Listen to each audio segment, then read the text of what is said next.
দর্শক, শালবন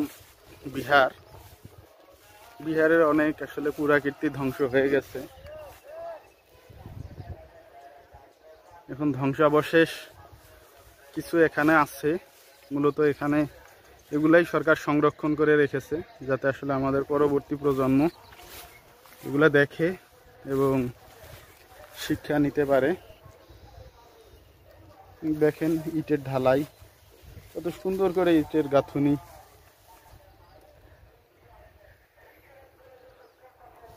এখন বর্ষাকাল চলতেছে, বর্ষাকালের জন্য ঘাস দিয়ে সবুজে ঢেকে গেছে জায়গাটা।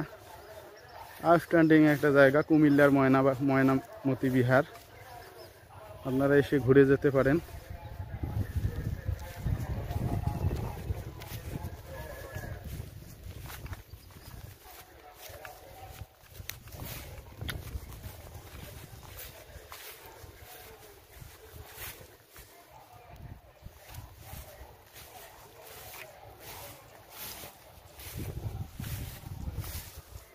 পুরাতন টিভি গুলা ইটের কারুকার্য দিয়ে যে আসলে কত সুন্দর করে তৎকালীন রাজারা এই কাজ করে গেছে, আসলে দৃষ্টিনন্দন।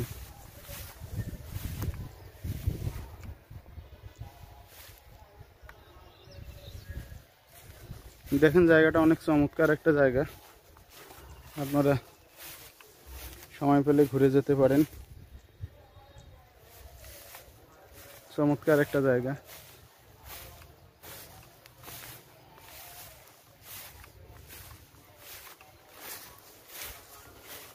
এই বৌদ্ধ স্তূপা, এখানে মূলত বৌদ্ধ ধর্মের যারা আসলে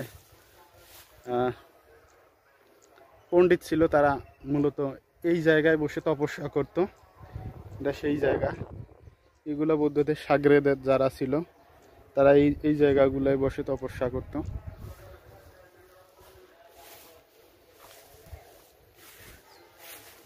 বৌদ্ধ বিহারের আসলে কুমিল্লা ময়নামতি বৌদ্ধ বিহারের আসলে মূল আকর্ষণ যে এই বিহারটা, এটা বিশাল একটা জায়গা। এটা মূলত এখন ধ্বংস হয়ে গেছে।